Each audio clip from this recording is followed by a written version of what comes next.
Hola, Margeniales, bienvenidos, bienvenidas a este episodio especial del mes de abril del podcast y bienvenidas, bienvenidos al canal de Notas al Margen Espacio de Cultura en YouTube. Si no me equivoco, y es lo que estamos platicando ahora fuera de la entrevista, André y yo nos conocimos hace unos 15 años en unas salas algo inhóspitas del Colegio de Lingüística y Literatura en Puebla en unos cursos de teoría literaria, ¿no? Y claro, uno siempre sabe cuando hay luciérnagas en medio de un grupo, digamos, ¿no? de personas y que no necesitan muchas plataformas, obviamente, para brillar por sí solas, ¿no? Porque Andrea, además de absorber todos esos conocimientos de los modelos lingüísticos, sociológicos, postestructuralistas, en fin, me contaba que ella practicaba también de manera autodidacta, independiente, la traducción, ¿no? Y además tenía un trato con las palabras, con el lenguaje de otra manera, porque pues desde muy chiquita también quiso dedicarse justamente, ¿no? A la literatura, a ser poeta. Entonces, creo que estas tres vertientes, digamos, ¿no? La de estudiar la literatura, ser traductora y luego lanzarte a la poesía, te convirtieron en la autora que eres hoy, ¿no? O sea, Andrea, además de poeta, que es una poeta suficientemente conocida en la Ciudad de México, ¿no? Es una especie de rockstar, ¿verdad? Y eso me da muchísimo, muchísimo gusto. Es gestora cultural, tiene un club de lectura muy concurrido y ha traducido además a gente como Luis Gluck y como Yori Gramma, entre otros, ¿no? Andrea Muriel, bienvenida a Notas al Margen. Es un gusto tener esta entrevista contigo.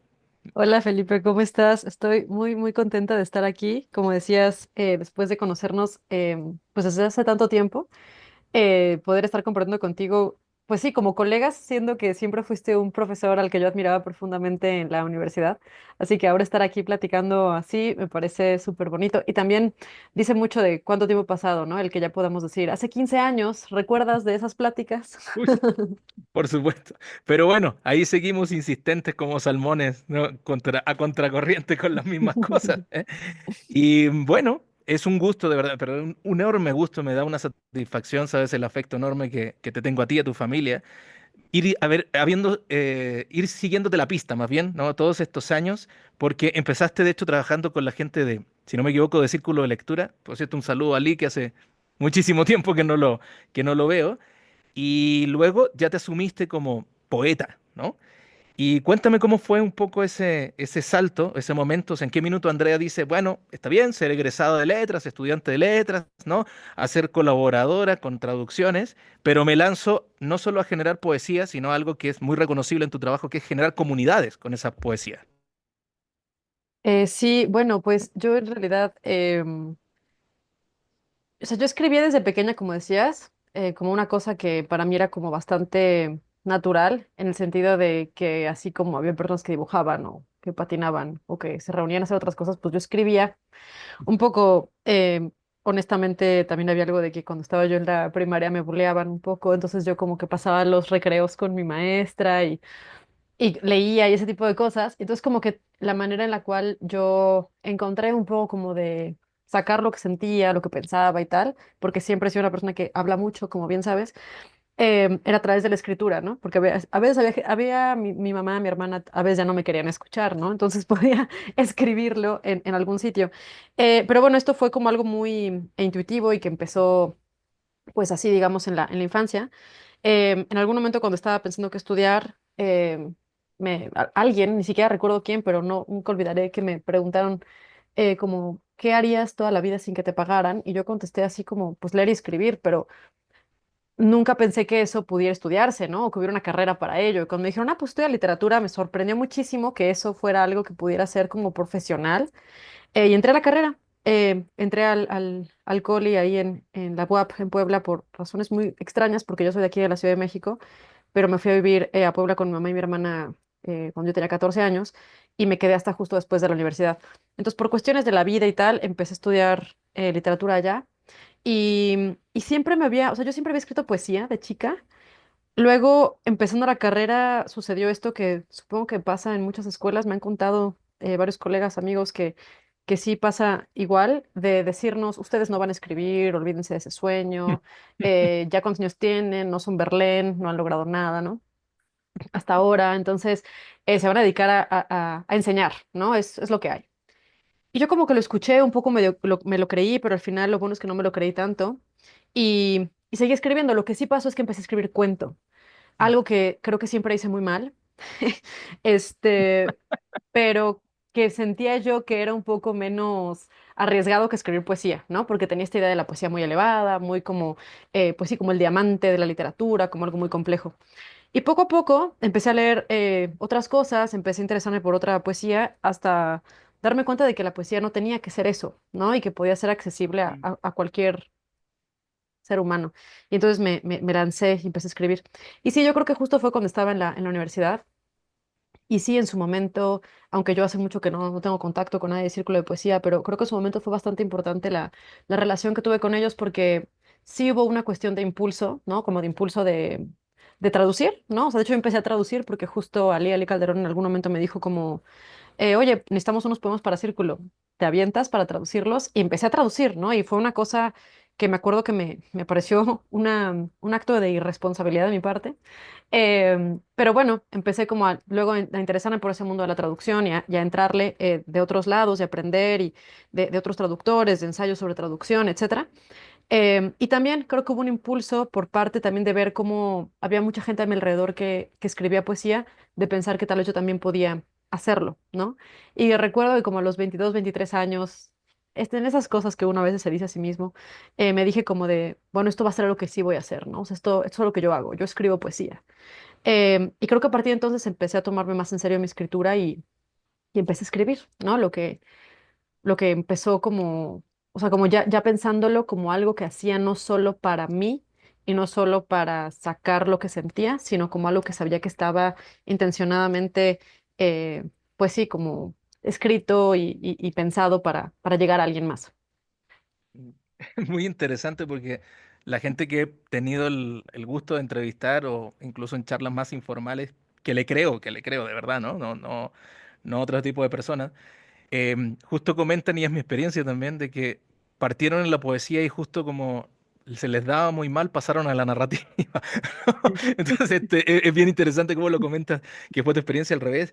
¿Y cuál dirías tú que fueron los poetas o las poetas que te formaron? ¿Y por qué? Uy, es muy complicado porque siento que pasé por varias etapas. O sea, justo em, yo cuando empecé a leer poesía ya de esa manera. Creo que empecé a leer mucha poesía como de medio siglo mexicana, ¿no? O sea, leía muchísimo a Rosario Mm, Castellanos, a Bonifaz mm, Nuño, a Lizalde, como que eran como estas lecturas que me acompañaban todo el tiempo, ¿no? Luego empecé a irme un poco al lado español, ¿no? Leía mucho a Luis García Montero, leía mucho, o sea, sí, como que se fue mi visión como hacia allá. Pero y empecé a escribir poemas, que de hecho ahora, o sea, escribí como un protolibro que nunca saldrá a la luz, pero tampoco he destruido, que, que justo en el que yo me di cuenta de que estaba yo em, como muy españolizada, ¿no? O sea, como que escribía como José Ángel Valente, no sé, como que tenía una onda ahí mm.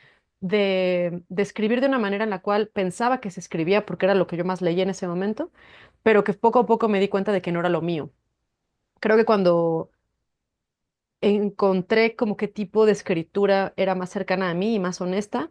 Fue cuando empecé a entrar al mundo de la literatura, de la poesía en inglés, estadounidense sobre todo, y también de la poesía argentina. Como que sentí que había en la poesía, que eso es bien curioso, porque a pesar de que te digo que no siento que haya escrito buenos cuentos nunca, y aunque ahora quiero pensar que voy a escribir una novela que más o menos tendrá sentido, como que mi poesía siempre ha tenido algo narrativo, ¿no? O sea, no soy Sí. tanto de escribir una poesía como tan lírica, como centrada solo en un universo emocional o mental, sino como que siempre toca con lo cotidiano, ¿no? Toca con los eventos del mundo. Y eso lo encontré mucho en la poesía argentina y en la poesía estadounidense. Empecé también por traducción a traducir a varios junto con un colega, David Ruano, que también escribe poesía y traduce. Empezamos a hacer justo pues una serie de traducciones de los Pulitzer. em, creo que desde el 90, que era Charles Simic, hasta como el día de hoy, ¿no? No acabamos, nunca llegamos al día de hoy, nos quedamos como a la mitad, pero encontré mucho en ese aliento narrativo, como cotidiano. aunque siempre con una aura mística rara, extraña, ¿no? Como lo que podemos ver en Carver, etcétera, algo que me llamaba mucho la atención.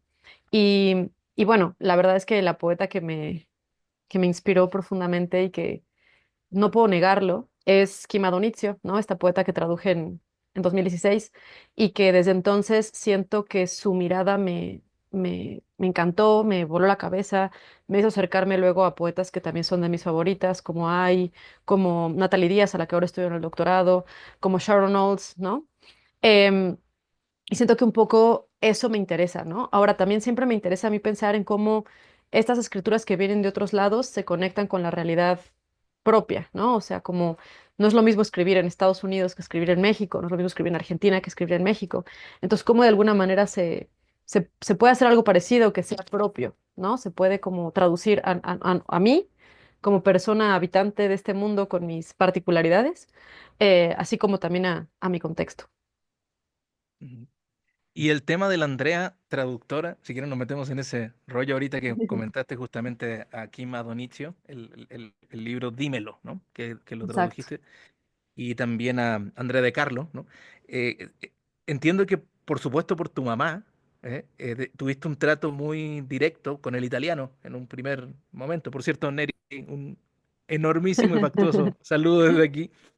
Em, y también, bueno, en el inglés que lo fuiste formando también desde primaria, secundaria y todo, pero eh, no sé, a mí me da siempre esa impresión, viendo tus traducciones, que estabas ya muy imbuida, estabas con la conciencia, ¿verdad?, de que una traducción literaria no es cualquier traducción. Hay un tratamiento allí, que probablemente solo un buen poeta con con ese conocimiento, como bien dicen, más allá de lo gramatical lingüístico, sino ese conocimiento poético, es capaz de trasvasarlo, pues, ¿no? A otro tipo de sistema de códigos, otros sistemas, otros códigos, me refiero.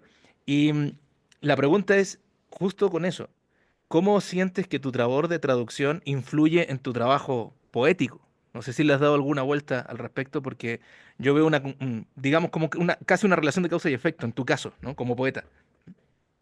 Y bueno, yo la verdad es que cuando leo textos en inglés, a pesar de que hablo el inglés, estudio una carrera de letras inglesas, como que siempre me siento con esta cosa de que es otra lengua, ¿no? Como una distancia siempre, ¿no? Cuando la leo. Con el italiano me pasa menos, supongo que porque es una lengua romance, pero cuando yo quiero entender un poema y ver cómo está construido y como acercarme lo más que pueda a él, Ujú. lo traduzco, ¿no?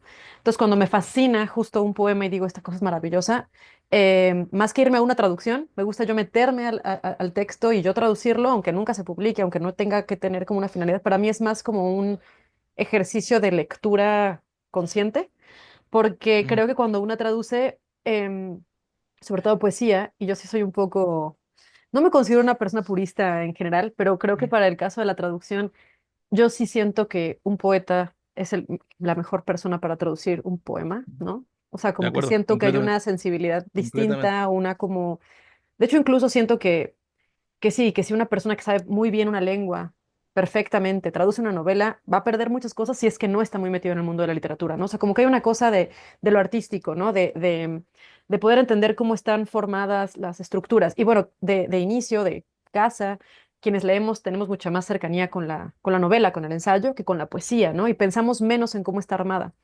Entonces, para mí traducir es siempre como meterme como meterme a la persona que estuvo detrás de eso, intentar ser ella por un momento, ¿no? Siento que si estás traduciendo Shakespeare, te tienes que sentir Shakespeare porque si no lo haces, vas a fallar, ¿no? Porque por un lado podrías decir, ay, no, ¿cómo voy a traducir esto con esta grandilocuencia si yo no soy Shakespeare? Y entonces la traducción perdería. Y luego también siento que hay traductores que entran a un texto diciendo, ay, no, esto está mal, esto se escucharía mejor de este modo. Y también Claro. se pierde, ¿no? Más Mm, bien tienes que ser lo que es el texto, ¿no? Hacer que el texto que fue sea en otra lengua. Y ahí es, a veces entiendes mucho los mecanismos pues de construcción y siento que eso me ha ayudado mucho para acercarme a pensar en cómo está escrito y luego también traspasarlo a mi ejercicio de escritura. Y es que yo siento que en mi caso también, por ejemplo, siempre tesis que he hecho, las investigaciones que he hecho están relacionadas también con eso, ¿no? O sea, a veces incluso me cuesta trabajo, y me lo dicen mis tutores, etcétera, no meterme al falso, yo sé, eh, estado de, bueno, pero ¿cómo le hizo aquí el escritor? ¿No? Porque claramente no lo sabemos, no sabemos cómo le hizo, pero yo estoy pensando siempre en términos de efectos, estoy pensando en efectos que para la academia no es lo que analizaríamos, ¿no? Pensamos más bien en el texto terminado. Entonces yo como que me cuesta a veces trabajo pasarme de este lado a este otro, pero también eso me interesa mucho, ¿no? Cuando estoy estudiando a algún autor, alguna autora, ¿no? O sea, pensar en qué mecanismos hay que me hacen a mí sentir ciertas cosas, ¿no? Y en ese sentido, ¿cómo puedo yo también, si eso me interesa, hacerlo en mi propia obra? Sí. Sí, situarte en el polo de emisión, ¿no? Porque por lo general quien se dedica a la academia está en el puro polo de recepción y con sus metodologías, digamos, tratando de eso, pues fijar un sentido, ¿no? En el Exacto. texto. Sí, sí, Em, sí. sí, es interesante lo que comentas. Y ahora, ¿cómo empezó tu movida? O sea, porque el despegue como autor ha sido meteórico, pues, ¿no? Tú misma me comentabas, y incluso en conversaciones más informales, que a veces te sientes como abrumada con una serie de cuestiones que estás llevando a cabo, ¿no? Una carrera ya culmine, que es el tema del doctorado, pero también la serie de actividades que llevas paralelos, ¿no? La escritura ahora combinada, ¿no? De poesía y prosa.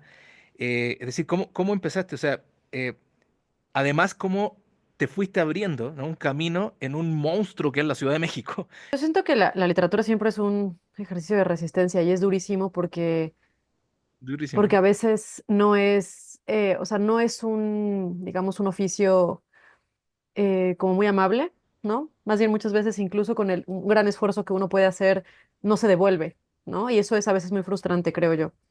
Em, en mi caso creo que ha sido curioso y bueno, también justo creo que ha sido un ejercicio de resistencia, pero algo que me ha servido mucho, bueno, primero que nada, yo cuando me vine a vivir acá hice un verano de investigación en la UNAM y luego entré a la fundación, ¿no? A la Fundación Mm, para las Letras Mexicanas. mm, eh, Lugar que fue fundamental para mí. O sea, yo no me había dado cuenta de qué tan fundamental era hasta que me empecé a dar cuenta de que no solamente de mis mejores amigos y personas muy importantes en mi vida surgieron de ahí, sino que también muchas de las personas que conocí en la fundación son ahora personas que están en estos círculos de los que hablas, ¿no? O sea, personas que están presentando libros, que están movidas en su ámbito y causando o teniendo una buena recepción, ¿no? Creo que sí hay algo de eso, ¿no? Y creo que en mi caso, eh, que creo que es algo que ha cambiado de cómo funcionaban antes, yo me acuerdo cuando estaba en la carrera, ¿no? Cuando funcionaban los centros culturales o estos espacios culturales al día de hoy, tiene que ver con la idea de formar como comunidad y de apoyarnos entre pares. Porque para mí, por ejemplo, mi primer libro se publicó en una editorial que formamos dos amigos de la fundación, ¿no? Pierre Herrera, Olivia Terova y yo. mm. Entonces fue una suerte de autopublicación también, una suerte de lanzarlo al vacío, de decir, bueno, creemos en esto, yo también creo en esto. Y eso creo que es algo que en muchos otros momentos se habría considerado terrible, como, una autopublicación, eso no vale nada, ¿no? Porque teníamos esta idea de que la institución es la que tenía que avalarte. Yo también, Claro. en mi Instagram empecé a hacer, cuando tenía Instagram personal solamente, porque ahora ya se convirtió en una suerte de especie de trabajo también. em, Empecé a hacer charlas y lecturas con, o sea, bueno, se llamaba Charla y Lectura con, que era como unas entrevistas Sí, que empecé a hacer en la pandemia, perfecto. ¿no? Con pares también, porque tenía ganas de leer su obra y como de compartir de una manera igual horizontal. Y eso empezó a tener resonancia y empezó a haber gente que nos quería seguir y que quería como escuchar. Y yo de lo que me di cuenta es de que hacía falta en ese momento como, como esta comunidad entre pares y qué es lo que le interesaba a la gente. Entonces, yo siento que actualmente, cuando me preguntan a qué me dedico, pues digo la literatura como algo muy amplio porque me dedico a varios sitios distintos de ello, ¿no? O sea, doy talleres, siempre tengo como un taller permanente con varias chicas a las que veo cada 15 días y tenemos un proyecto, o sea, ya hay una con la que llevo trabajando más de 2 años, ¿no? Y digamos que mi visión respecto a a la literatura no solo tiene que ver conmigo, ¿no? Como con yo como escritora, qué hago, o yo como pensadora, sino también con qué puedo darle a estas otras personas. Yo recuerdo que cuando Mm, yo era, y cómo cortar también como esa brecha, porque yo recuerdo que cuando yo empezaba a ir a talleres, em, cuando yo tenía, no sé, era muy chiquita, ¿no? Em, 20 años tal vez, pensaba como que era una cuestión a veces muy ruda el cómo se trataba eso, ¿no? O sea, como un texto que tú habías escrito con todo tu corazón y que tal vez ah, estaba pésimamente escrito, ya, claro. seguramente sí, ¿no? Pero era recibido de una manera muy violenta. Y Sí. eso lo único que hacía era que la persona que lo había escrito ya no quisiera volver a ir a un taller, ¿no? Yo creo que todos somos pésimos escribiendo al principio, es lo normal. Y seguimos siendo pésimos. Yo a veces escribo unas cosas y luego vuelvo a ellas y digo, qué cosa más terrible, cómo se me ocurre, ¿no? Pero necesitamos eso, es parte del proceso escribir mal. Es como cuando haces algo en la cocina y te dices, bueno, voy a probar otra receta y luego lo pruebas y supo muy mal, pero necesitabas hacerlo para saber que no funcionaba, ¿no? Pero a veces como que se cortan esas alas y, y es muy triste, ¿no? Creo que no, nadie merece un maltrato, ¿no? Entonces, en ese sentido, a mí me interesaba también con mi club de lectura, ¿no? Con estos otros espacios, acercar a las personas a que confiaran más en su escritura, a que también leyeran más poesía, porque la poesía es este género que te saca, ¿no? Y que todo el mundo dice, no, es que yo no sé si lo puedo escribir, bla, bla, bla. Y, y no sé, como que siento que ha sido un ir hacia los dos lados, ¿no? Como tanto lo mío, ir escribiendo lo mío, ir pensando lo mío, eh, pero también al mismo tiempo no dejar nunca de lado a la gente que hay a mi alrededor. Eh, Ujú. y también siento que yo no escribo, por ejemplo, para la crítica o para los lectores, ¿no? Sino yo escribo para que una persona normal pueda sentir algo que yo también sentí. Y en ese sentido, creo que el pensar en este lector, que sabemos que nunca es el lector modelo, ¿no? O sea, que no es verdad que eso existe, de alguna manera me posiciona a mí en otro sitio, ¿no? No me pone en un lugar como de sentir que yo estoy hablando desde un pedestal y hablando desde, ¿no? Sino, no, estoy hablando a ti, ¿no? Y entonces creo que es diferente cuando una escribe desde ese sitio. De acuerdo. Sí, completamente de acuerdo. Y eso yo lo he experimentado y he sido testigo también de... No tiene demasiado tiempo esto de unos encuentros, ya sean talleres, clubes de lectura, en fin, en donde finalmente nos escuchamos. Y en esa escucha, a veces en ese rebote, en ese espejeo, es donde la gente más aprende que cuando tiene justamente una especie de gurú vertical que te empieza a... em, conducir, ¿no? tus propios escritos hacia lo que él o ella creen que es la literatura. Entonces, bueno, justo entrando en ese terreno, en el 2019 publicaste este editorial que formaste con Olivia y con Pierre Herrera, que es otro amigo en común. Sí, claro, que además eso es Sí. verdad, también fue, o sea, yo a Pierre lo conocí ahora que lo pienso en tus cursos, ¿no? Exactamente. Y luego cuando me lo encontré en la fundación fue rarísimo, ¿no? O sea, fue como de, hola, ya nos conocemos. Nunca habíamos hablado cuando estábamos ahí porque Pierre Herrera estudió la maestría en Puebla cuando yo Sí. estaba saliendo de la licenciatura, ¿no? Y nos encontramos y nos conocimos justo por tus cursos, porque fue la única posibilidad que yo tuve de coincidir con personas de posgrado, ¿no? No, y un tipo igual que tú, digamos, a la altura de abrirse caminos solos, pues, ¿no? No esperar, digamos, extender la mano o ver en qué momento tengo la oportunidad, sino generar justamente una, por ejemplo, ¿no? Esta editorial. Y ahí publicaste, a veces el amor es un cactus. ¿Solo a Sí, veces o siempre? A veces a el amor veces. es un cactus. Y este poemario, ¿no? Te ha permitido, de hecho, justo conocer, además, eh, casi diríamos el ancho y el largo de la República, pero además una serie de personas muy interesantes que lo han ido reseñando, comentando, en fin. ¿Este libro lo fuiste gestando poco a poco o bien era un proyecto que obedecía más bien a una preocupación única? Te lo pregunto porque ahorita que lo releí, em, desde cómo saber si un cactus ha muerto, que es el primer poema, hasta la variación 44, parecen tener un hilo conductor, ¿no? Me encanta esa pregunta, porque en realidad em, yo había estado escribiendo poemas por un rato. De hecho, en ese libro hay poemas escritos como de 2000, ya ni siquiera quiero decir, como de 2003, 2004 a 2007, y tal vez luego entró alguno, dos, tres escritos en 2008, 2009. Pero en realidad es un, yo te decía, ¿no? Tenía este otro libro que según yo estaba trabajando, unos poemas que según yo estaba revisando y que según yo iban a ser mi libro.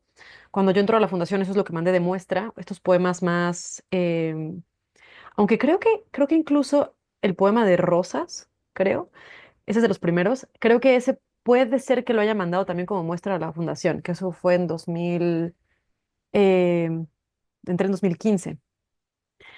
Pero justo yo sentí que cuando estando ahí, platicando con otros compañeros, empecé a leer más poesía estadounidense. En el marco de la fundación fue cuando empecé yo también a tener, como 2014, 2015, a tener estas publicaciones de traducciones de poetas estadounidenses y tal. Empecé a escribir otras cosas, ¿no? Y empecé a encontrar como una suerte de tono que me interesaba. Y lo curioso es que este libro no está, o sea, los poemas que escribí en ese momento, más que responder a un tema, para mí, mi escritura en ese momento respondía a un tono. Yo quería explorar un tono.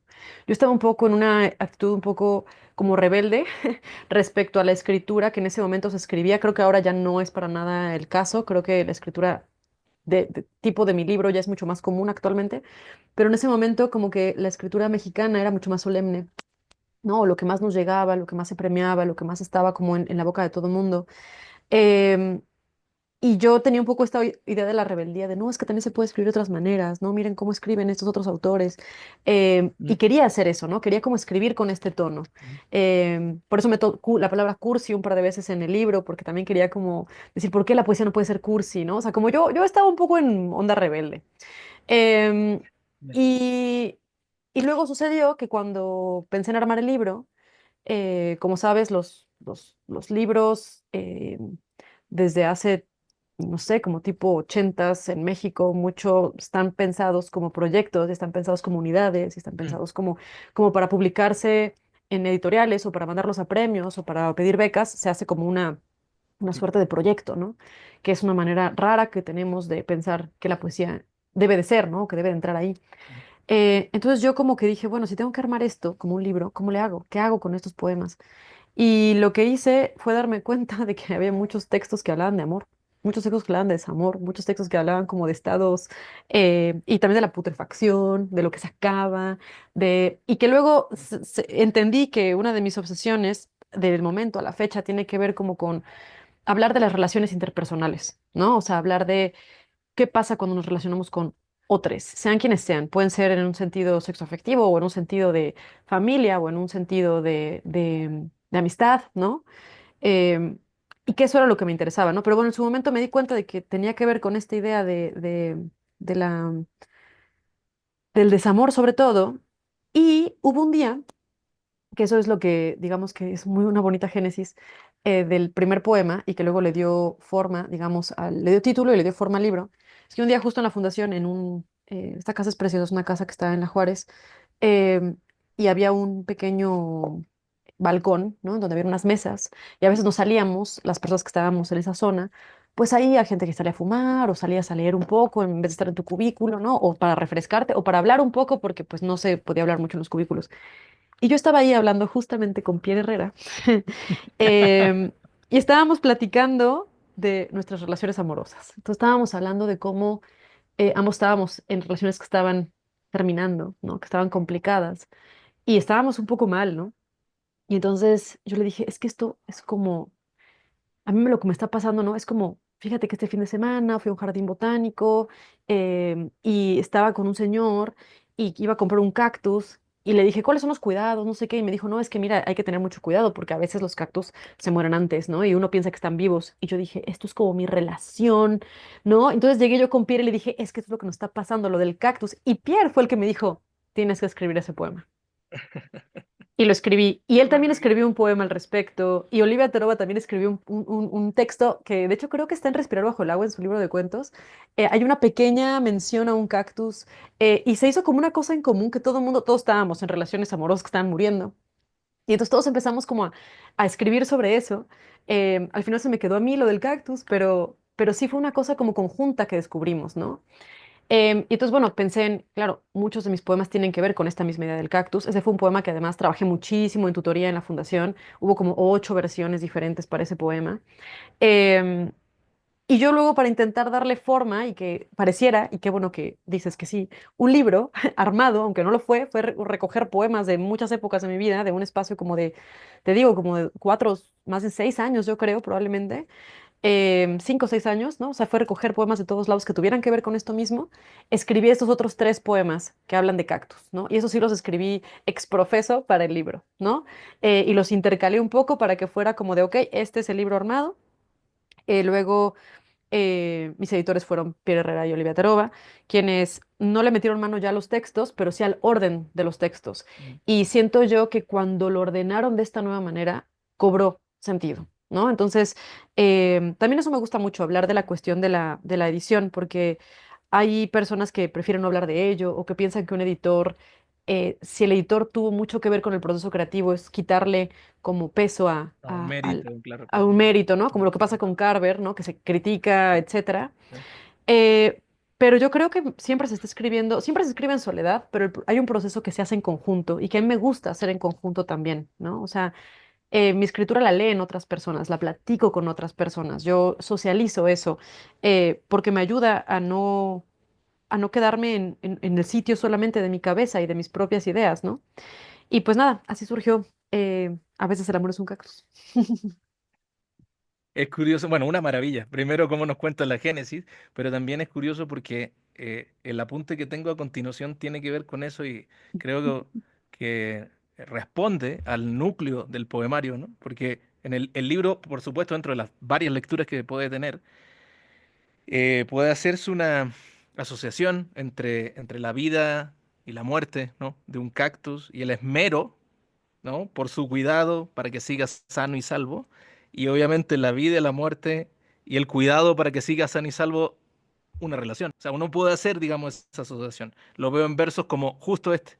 Un cactus muere 3 meses antes de que nos demos cuenta. ¿Eh? O bien, siempre me ha costado entender cuánto es suficiente. ¿Eh? Y hay una preocupación, creo, por registrar momentos en la vida de una pareja que no van a volver, ¿no? Me recuerdo un poco, bueno, ahorita me abriste muchas más referentes con los textos de Pierre y de Olivia, pero hay un cuento de Macedonio Fernández, por ejemplo, que es lo mismo, parece que la supervivencia de una pareja depende de cómo cuidan una plantita y de Wow. repente olvidan esa planta, ¿no? Nada más. Entonces, esto se lo preguntaba, por ejemplo, a gente como Mónica, ¿no? Es decir, a Mónica Licea, que es una poeta que admiramos y queremos mucho tú y yo. Eh, ¿Querías emplear la poesía también justo para hacer perdurar más allá del tiempo de vida una vivencia o no? Qué bonito. Em, uf, no sé si lo he hecho para eso o si lo hice en su momento para eso, pero creo que ahora sin duda pienso que sí lo fue, ¿no? Y tal vez ahora también lo busco. Creo que algo que me interesa mucho también tiene que ver con la idea de que esto es un poco psicoanalítico, pero como de la idea de la imposibilidad de la coincidencia, ¿no? O sea, en realidad, ¿qué tanto podemos Mm. lograr coincidir con otra persona? ¿Se puede coincidir? ¿No? Yo creo que no, pero que hay chispazos en los que parece que sí, y por esos chispazos vale la pena todo, ¿no? Esos momentos, perdón por el bajón, ahí sí, pero esos momentos en los que uno siente que sí, que uno está viviendo lo mismo que la otra persona que tiene enfrente, ¿no? Este poema después de una conferencia de Stephen Hawking en el libro, que Sí, tiene que ver con uy, eso, ¿no? De una fantástico. manera Sí, física, ¿no? O súper. sea, como ¿será que fuera de la física cuántica se puede compartir algo? ¿No? Mm, ¿O será que, pero claro, un beso siempre son 2 besos, ¿no? Em, la narrativa que tenemos sobre un momento es distinta siempre de 2 partes, ¿no? sí. Y eso es brutalmente desolador, pero también, pues es lo único que tenemos. Y creo que en esas como chispazos de pensar que sí estamos coincidiendo, hay como una especie no sé, como de tener de certidumbre del mundo, ¿no? Y, y sí, tal vez no van a volver, pero se pueden quedar en nuestra memoria o se pueden quedar en un poema, ¿no?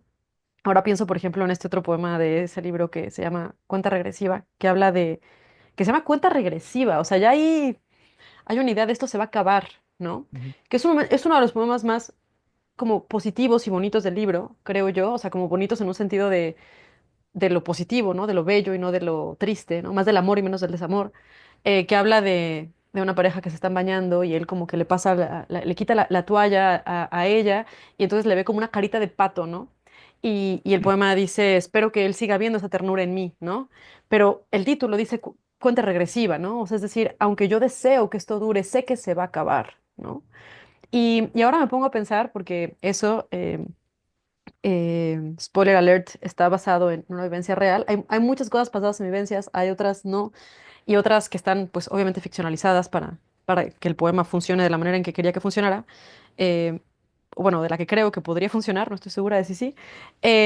Pero eso está basado en una vivencia real, ¿no? Y siento ahora que probablemente si no hubiera escrito ese poema, se me hubiera olvidado ese gesto, ¿no?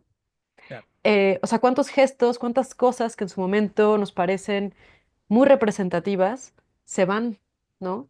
E incluso con la escritura las cambiamos, ¿no? Ahora creo que cuando yo leo poemas de ese libro, sí ya han pasado muchos años de la escritura, pero también han pasado muchos años de esas vivencias y también muchos años de que lo he pensado tantas veces que ya es otra cosa la que cuento, ¿no? Y es otra cosa la que veo también ahí. Entonces hay una cuestión como de, sí, estatizan de alguna manera los eventos, pero también hacen que eso sea lo que se queda, ¿no? En vez de muchas otras cosas que también podrían haber pasado alrededor de ellas. Sí, o sea, el tema del fantasma. Tú ibas a hablar del psicoanálisis, ¿no? El tema del fantasma. Decías algo así como un beso, nunca es un beso, son dos besos, pero ese es el que nos damos a nosotros mismos o el que hubiéramos querido recibir. Por lo tanto, el otro está allí en una posición bastante, por no decir discordante, incómoda, ¿no? Y Exactamente. eh, quería ir a ese poema, ese de la cuenta regresiva. Dice, quise pensar que al menos en este plano, fuera de la física cuántica, podríamos compartir algo, ¿no? Y el modo en el cual, como bien dices, además de tratar de fijar un instante, cómo se da cuenta dentro del libro que bueno, el dios Cronos nos devora a todos, ¿no? Y ya avanzando en el tiempo, esos mismos dedos que acariciaban, que provocaban excitación, por ejemplo, en el instante de la bañera, hay un poema tremendo que se llama Ceviche, ¿verdad? Y que termina diciendo, bueno, el deterioro como algo inevitable, ¿no? Cuando dice, yo solo pude pensar en tus hermosas manos. Ay, creo que, no sé si en mi cabeza es esta conexión, las mismas manos de ese ser que acariciaban a la carita de pato, transformándose en pestilentes camarones incomibles, ¿no? Entonces hay una evidencia también, creo, ¿no? Con esta es lo que evidencio en tu poemario, esta capacidad de dar cuenta de que hay ciertos momentos que terminan, que se idealizan, que se simbolizan, ¿verdad? Pero al Exacto. final, pues somos seres que así como causamos fascinación, podemos causar repulsión, casi en un abrir y cerrar de ojos. Y la poesía de Andrea, me estoy refiriendo, es muy efectiva en el sentido de que la preparación de una comida, una toalla, una maleta, una rosa, ¿no? Detona como mm, momentos distintos dentro del mismo vínculo, ¿no? Y que no podemos entrar a juzgarlos moralmente nada más, o sea, no son ni buenos ni malos, porque tampoco ahí hay como una autocompasión para nada, ¿eh? Es decir, o no se está la voz poética, al menos cobrando revancha de lo que ocurrió, sino más bien decir, hay una reformulación de lo vivido, pero esto lo tengo que llevar al plano de la poesía. Esto no es fase del duelo con el terapeuta, ¿no? Entonces, bajo ese principio, ¿cómo es tu manera o cómo fue tu manera de trabajar? Y si esa es la misma manera que trabajar que tienes ahorita, el 2025, pues esto se publicó en 2019, ¿no? Uf, muchas cosas que decir. Primero, esto que decías sobre si son las mismas manos, ¿no? Me gusta mucho que lo menciones y no diré la respuesta real, como perteneciente al mundo factual. Algunas personas que me conocen sabrán la respuesta, pero sobre todo, ¿por qué? Porque algo que yo quería hacer en el libro también era Me interesa mucho la idea de la autoficción, ¿no? En poesía, pensando en que en mi todavía, pero en mi tesis de maestría, sobre todo, estaba muy clavada con la idea de la poesía confesional y de cómo se ha leído mucho Mm, a través de la vivencia, ¿no? O sea, de cómo existe esta equivalencia con el yo y con la escritura. Y no es que yo no quiera contarles de mi vida, yo puedo contar, soy bastante abierta respecto a ello, pero creo que lo que a veces pasa cuando leemos es que lo que nos interesa es eso, más que, digamos, la cuestión estética, ¿no? O la cuestión como literaria de los textos, ¿no? O sea, a veces hay estudios que tienen que ver con lo íntimo, como si lo íntimo quisiera decir factual, ¿no? Y a mí me interesaba también que en el mismo texto, en el libro, hay algunas contradicciones internas en el libro, hay algunos momentos en los cuales te quedas pensando como, pero esta puede ser la misma persona que está, pero dijo esto otra cosa, entonces tal vez no sería. Como que hay poemas que se conectan y hay escenas que están en uno y en el otro, y hay otras que como que podrían contradecirse. Me han preguntado, ¿es el mismo hombre del que se habla? Como que ha habido como mucho de esta especulación. Y creo que para mí me interesa la cuestión de hablar de la intimidad, eh, no solo relacionada con lo sucedido, ¿no? O sea, cómo se puede generar intimidad en un texto incluso cuando no se haya vivido eso, ¿no? O sea, la intimidad como una forma de escritura, como una estrategia literaria, ¿no? O muchas estrategias literarias que suelen, o más bien que dan la sensación de intimidad. Y entonces, en ese sentido, no solo pensar en si algo me pasó o no me pasó, sino cómo hago creer que me pasó, porque de esa mm, manera estoy acercando al lector, ¿no? Que eso es lo que hace mucho la escritura de ficción, como tú bien sabes, pero que a veces pareciera que los poetas no lo hacemos, ¿no? Y bueno, también mencionabas esta cuestión de los objetos, que claro, no mencioné, pero también otro poeta que para mí fue fundamental fue Fabián Casas, ¿no? Uy, Este poeta fabuloso. argentino Argentino, fabuloso, sí. espectacular, que justo es muy de los objetos, ¿no? O sea, Sí. eh, a mí, y he dado talleres al respecto, me interesa mucho la poesía que logra hacer símbolos personales, ¿no? O sea, el cactus es un símbolo personal en este libro, ¿no? Uno dice cactus y ya sabe de qué cactus estamos hablando, ¿no? Me acuerdo mucho, por ejemplo, de Michelle Pérez Lobo, tiene el gancho, los ganchos de ropa, también tienen un simbolismo, ¿no? Yo hablaba con ella como de, bueno, esto es un símbolo personal que tú creaste. Y, y a mí me gusta mucho, ¿no? Cuando los autores hacen esto, cuando logran, digamos, como meter toda una sensación, ¿no? Una forma de ver el mundo en un objeto, ¿no? Y cómo a través de ese objeto se representan otras cosas. Entonces, por eso es tan como de objetos este libro, ¿no? Porque también pretendía yo como mirar el mundo a través de las cosas. Yo en su momento pensaba, luego me di cuenta de que no era así, que quería hablar de las cosas como son y no como ponerlas como elevadas. Mm. Metafísicamente, como muchas veces hace la poesía. Creo que no, porque finalmente hay muchas metáforas en el libro también, hay analogías, hay muchas figuras retóricas, pero según yo estaba un poco alejándome de ellas, ¿no? Y creo que me quería alejar de ellas en un sentido de lo que en ese momento yo consideraba como tradicional.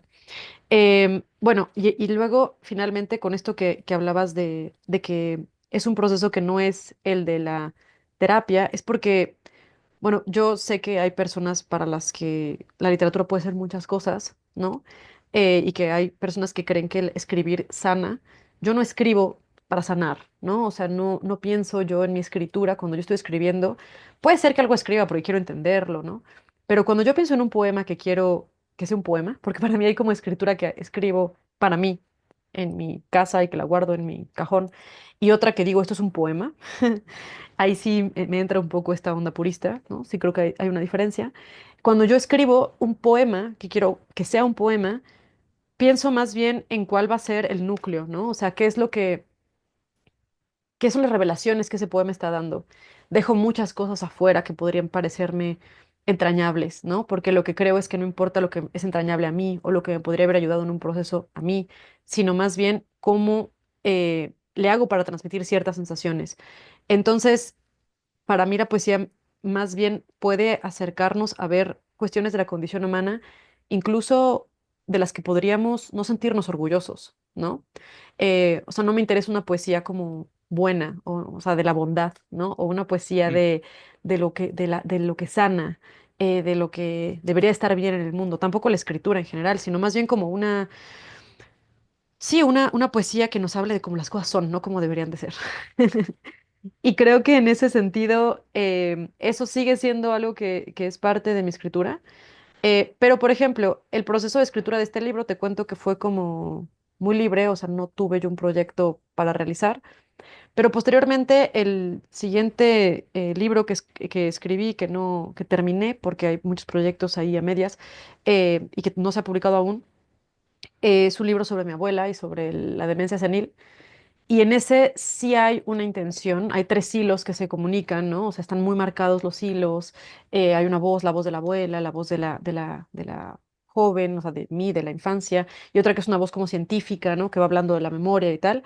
Ese sí fue pensado como un libro como tal, ¿no? Como un proyecto y me di cuenta poco a poco que quería escribirlo, sí se me fue apareciendo, escribí unos poemas porque los necesité escribir y luego me di cuenta de que tenía un poco de sentido esa búsqueda y empecé a entender que era una búsqueda y que quería como apostar por ella. Y entonces luego surgió la forma y ya, ¿no? Y entonces los poemas que escribía eran para que respetaran esa forma. Luego, el siguiente proyecto, que es en el que estoy trabajando ahora, si bien es un proyecto mucho más parecido al Cactus, en un sentido de que es mucho más de mis vivencias actuales y de reflexiones actuales que tengo respecto a igual las relaciones interpersonales y en cuanto a la vida y en cuanto sí, es como una exploración distinta, pero que va un poco en la misma línea.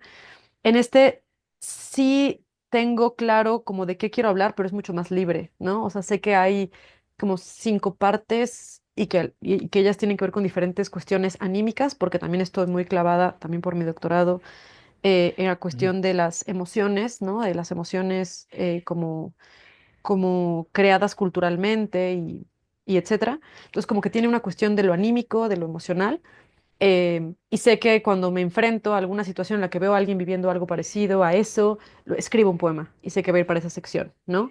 Entonces es como una cuestión intermedia. Sí, Y entiendo. bueno, con la novela es otra cosa, porque escribir novela es muy complicado, muy complicado.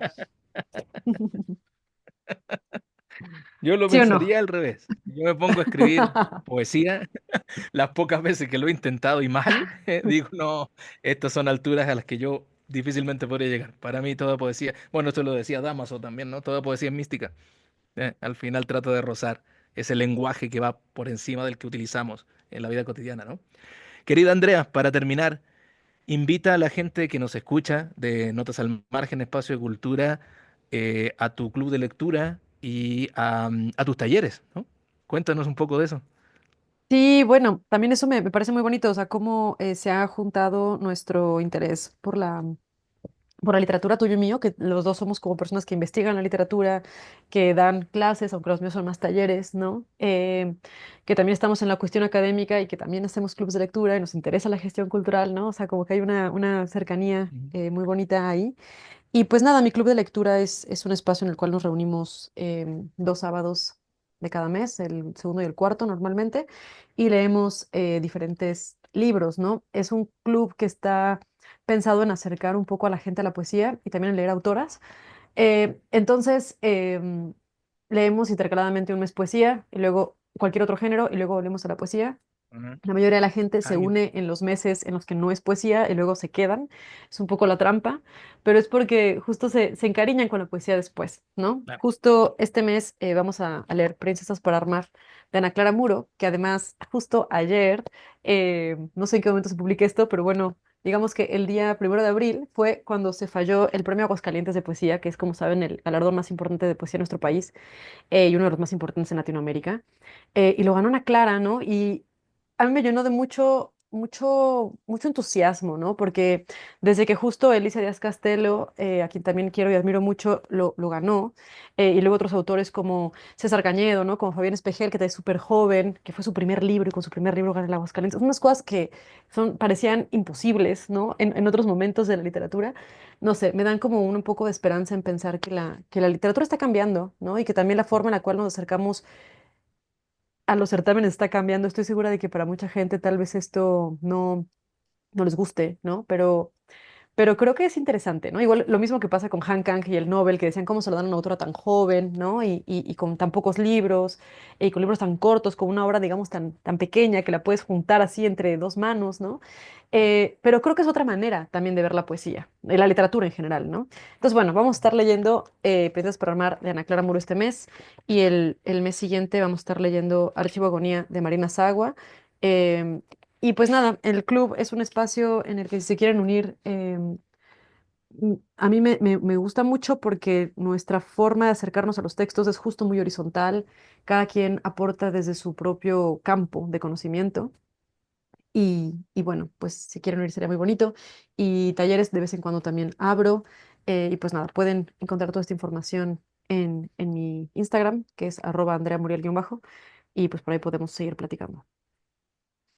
Muy bien. De hecho, lo ponemos, ahorita que publiquemos la entrevista. Andrea, muchísimas gracias. Qué gusto me dio em, ya actualizarme. Hacía rato que no nos teníamos unas pláticas más largas, ¿verdad? Nos Sí, seguíamos totalmente. mutuamente nada más en redes, que es como decir seguir al fantasma, ¿no? De uno. Pero un enorme gusto que hayas estado platicando y nos vemos en otra ocasión seguramente, ¿no? Ojalá que cuando vengas a Querétaro ya podamos coincidir. ¿eh? Sí. Yo no voy demasiado a la Ciudad de México, es una ciudad que me expulsa, la verdad, no, por razones mías, pero bueno, pues venimos, nos tomamos unos vinos, hablamos de poesía como siempre, ¿sí? Sí, Un yo, gusto. yo espero ir pronto. Siempre me gusta regresar a Querétaro. Y nada, muchas gracias a ti. Gracias por leerme tan, como con tanto detenimiento. Se siente muy bonito. Y gracias también pues, por hacer este espacio y de acercar a autoras y autores a la gente. Gracias.